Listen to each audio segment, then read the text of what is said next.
Hello friends, this is Hitesh and welcome to special notes. आज की video में हम बात करेंगे साइंस के कुछ बेहतरीन क्वेश्चन जो आपको केवीएस, पीआरटी और इसी प्रकार के टीचिंग एग्जाम्स में बहुत लाभदायक सिद्ध होने वाले हैं। तो चलिए शुरू करते हैं। पहला क्वेश्चन है दोस्तों, निम्नलिखित में से कौन सा समूह खरीफ फसलों का प्रतिनिधित्व करता है? ऑप्शन है मक्का, सरसों, मटर, कपास, मक्का, गेहूं, मूंगफली, कपास, मक्का, कपास, सरसों, गेहूं, मक्का, धान, मूंगफली, कपास। तो दोस्तों जो मक्का, धान, मूंगफली और कपास हैं ये सारी खरीफ की फसलें हैं। तो ऑप्शन नंबर 4 यहाँ अपना सही हो जाएगा। अगला क्वेश्चन देखते हैं। कपास एक प्राकृतिक बहुलक है, इसका रासायनिक नाम क्या है? ग्लूकोज, सेल्यूलोज, माल्टोस और ग्लाइकोटस। ठीक है, गालाकोटस लिखा है। तो कपास का प्राकृतिक बहुलक है, इसका रासायनिक नाम हमें बताना है। तो सेल्यूलोज कहते हैं इसको। नेक्स्ट क्वेश्चन है, निम्नलिखित में से किसकी ठंडे जल से तीव्र अभिक्रिया होती है? कार्बन, सोडियम, मैग्नीशियम और सल्फर। तीनों में से किसकी जो है ठंडे जल के साथ तीव्र अभिक्रिया होती है? तो है सोडियम। सोडियम की ठंडे जल के साथ तीव्र अभिक्रिया होती है। नेक्स्ट क्वेश्चन देखेंगे अपन, मर्त वनस्पति के कार्बोनेशन द्वारा कौन सा पदार्थ बनता है? मर्त वनस्पति के कार्बोनेशन द्वारा कौन सा पदार्थ जो है वो बनता है? ऑप्शन है कोयला, कोल गैस या फिर कोलतार। तो सीधी सी बात है कोयला बनता है। नेक्स्ट क्वेश्चन देखेंगे, निम्नलिखित में से गलत कथन चुने। वन की आग आम तौर पर होती है। गलत कथन का चुनाव करना है। मनुष्यों की लापरवाही, सही बात है। सूरज की गर्मी से भी लग जाती है। पेड़ काटने से या फिर बिजली की हड़ताल। ठीक है, लाइटनिंग स्ट्राइक। हड़ताल नहीं है, जो बिजली चमकती है वो है ये। तो गलत कथन कौन सा है? पेड़ काटने से जो है आग लग जाती है वनों में, तो ये जो चीज़ है ये गलत है। तो ऑप्शन 3 यहाँ पे सही हो जाएगा। नेक्स्ट क्वेश्चन है, कोशिकाओं की लंबाई चौड़ाई को व्यक्त करने के लिए मापने का यूनिट होता है? ऑप्शन है सेंटीमीटर, मिलीमीटर, माइक्रोमीटर या मीटर। तो दोस्तों जो माइक्रोमीटर है ये कोशिकाओं की लंबाई चौड़ाई मापने में काम में लिया जाता है। नेक्स्ट क्वेश्चन देखेंगे। अगला क्वेश्चन है, जलीय जंतु जिनमें निषेचन पानी में होता है कहलाते हैं? ऑप्शन है सजीव परजक जिनमें निषेचन नहीं होता है, अंड परजक जिनमें निषेचन बाह्य होता है, सजीव परजक जिनमें निषेचन आंतरिक होता है, या फिर अंड परजक जिनमें निषेचन आंतरिक होता है। तो दोस्तों जो ऑप्शन नंबर 2 है, अंड परजक जिनमें निषेचन बाह्य होता है, ये इसका सही आंसर हो जाएगा। नेक्स्ट क्वेश्चन है, गूंदे आटे की किसी लोई को बेलकर समतल चपाती का रूप दिया जाता है, उस बल का नाम बताइए जिसको लगाने से लोई की आकृति को बदला गया। ऑप्शन है घर्षण बल, मांसपेशी बल, चुंबकीय बल, इलेक्ट्रोस्टैटिक बल।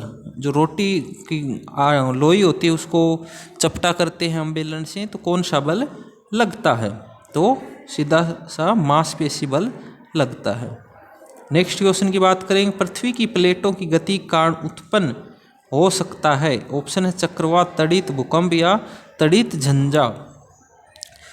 तो जो पृथ्वी की प्लेटों की गति है उसके कारण क्या उत्पन्न हो सकता है दोस्तों? भूकंप आ सकता है। यानी ऑप्शन नंबर 3 यहाँ पे सही आंसर हो जाएगा। नेक्स्ट है, प्रभात तारा नाम दिया गया है? ऑप्शन है ध्रुव तारे को, सीरियस नामक तारे को, बृहस्पति ग्रह को या फिर शुक्र ग्रह को। तो दोस्तों जो प्रभात तारा है वो कहा जाता है शुक्र ग्रह को। ऑप्शन 4 यहाँ पे सही आंसर हो जाएगा। नेक्स्ट है, लोहे से बनी वस्तु में जंग लगने को कहते हैं? ऑप्शन है संक्षारण तथा यह एक भौतिक एवं रासायनिक परिवर्तन है। अगला है विलयन तथा यह एक भौतिक परिवर्तन है। संचारण तथा यह एक रासायनिक परिवर्तन है। विलयन तथा यह एक रासायनिक परिवर्तन है।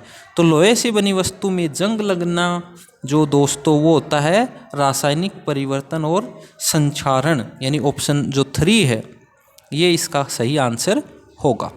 नेक्स्ट है एक तत्व X में इलेक्ट्रॉनों की संख्या 15 और न्यूट्रॉनों की संख्या 16 है। इन निम्नलिखित में से कौन सा तत्व का सही प्रदर्शन है?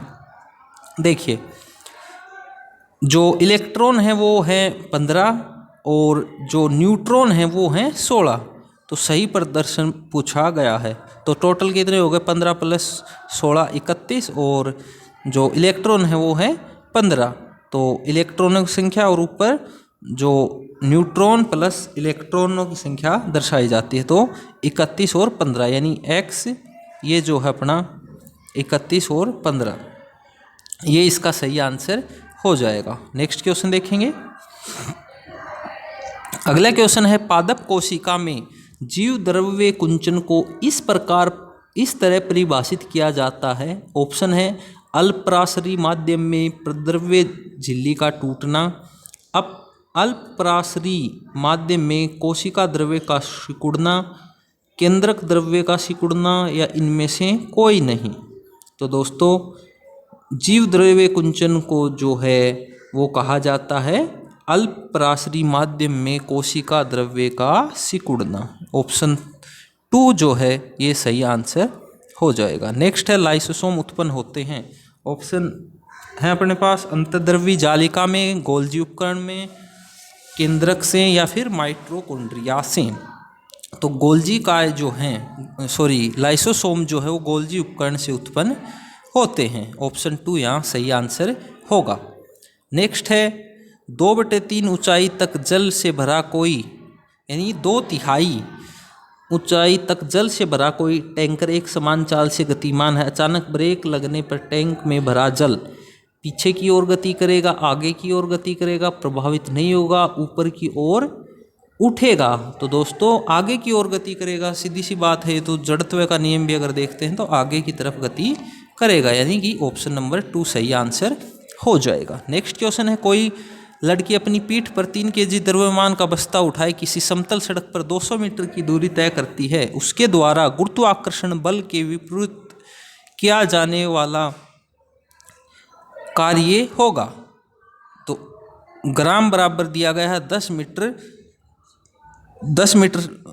प्रति मीटर सेकंड स्क्वायर। तो देखिए जो पूछा क्या गया है अपने पास, गुरुत्वाकर्षण बल के विरुद्ध किया जाने वाला जो बल है उसका कार्य क्या होगा। तो एक समान देखिए ये दिया गया है, समतल सड़क पर 200 मीटर की दूरी तय करती है, बस्ता उठा रखा है, समतल सड़क पे दूरी तय करती है। तो गुरुत्वाकर्षण बल के विरुद्ध जो कार्य है वो होगा 0, क्योंकि गुरुत्वाकर्षण बल कैसे लगता है? नीचे की साइड लगता है। तो ये हो जाएगा 0, ऑप्शन नंबर 4। नेक्स्ट क्वेश्चन है अपने पास, चित्र में दर्शाए अनुसार कोई प्रकाश पुंज बॉक्स के फलक ए के छिद्रों से आपतित होकर फलक बी के छिद्रों से बाहर निकलता है। इस बॉक्स के भीतर निम्नलिखित में से क्या हो सकता है? ऑप्शन है एक अवतल लेंस, कांच का एक आयताकार स्लैब, एक प्रिज्म, एक उत्तल लेंस। तो दोस्तों इसके अंदर एक उत्तल लेंस हो सकता है, जो प्रकाश की जो हैं ये किरण पुंज हैं इनको ये जो फैला रहा है इस कारण ये उत्तल लेंस हो सकता है इसके अंदर, यानी ऑप्शन नंबर 4 जो है वो सही आंसर हो सकता है, यानी हो जाएगा यहाँ पे। नेक्स्ट क्वेश्चन है गहरे समुद्र में जल का रंग नीला दिखाई देने का कारण है। ऑप्शन है जल में शैवाल की उपस्थिति तथा अन्य पौधों की उपस्थिति, जल में प्रकाश परिवर्तन, प्रकाश में प्रकीर्णन, समुद्र द्वारा प्रकाश का अवशोषण। तो दोस्तों प्रकाश का प्रकीर्णन होता है जिसके कारण समुद्र जो गहरा समुद्र होता है उसके जल का रंग नीला दिखाई देता है। नेक्स्ट क्वेश्चन है कागज के तल के लंबवत तल में रखे वर्ताकार पास में कुंजी को बंद करने पर धारा प्रवाहित होती है। बिंदु ए तथा बी जो कागज के तल में तथा पास के अक्ष पर हैं से देखने पर पास में प्रवाहित धारा क्रम से वामावर्त तथा दक्षिणावर्त है। चुंबकीय क्षेत्र बी से ए की ओर गति करती है। जो चुंबकीय क्षेत्र रेखाएं हैं वो बी से ए की तरफ गति करती हैं। परिणामी चुंबक द्वारा उत्तर ध्रुव उस फलक पर होगा जो निकट है। किसके निकट है ये बताना है। बिंदु ए के निकट है, बिंदु बी के निकट है, या फिर बिंदु ए के यदि धारा कम है तथा बिंदु बी के यदि धारा अधिक है, या फिर बिंदु बी के यदि धारा कम है या तथा बिंदु ए के यदि धारा अधिक है। तो दोस्तों जो पूछा गया है वो ये है कि जो उत्तर ध्रुव का फलक है वो किसके निकट होगा। तो सीधी सी बात है ए के निकट हो जाएगा। धारा का प्रवाह जो है उसके अकॉर्डिंग बिंदु ए के जो नज़दीक ये है होगा। नेक्स्ट क्वेश्चन देखेंगे। चूने के पानी से भरी परख नली में जब मुंह द्वारा फूका जाता है तब चूने का पानी किसकी मौजूदगी के कारण दूधिया सा हो जाता है। ऑप्शन है ऑक्सीजन, कार्बन डाइऑक्साइड, नाइट्रोजन या जलवाष्प।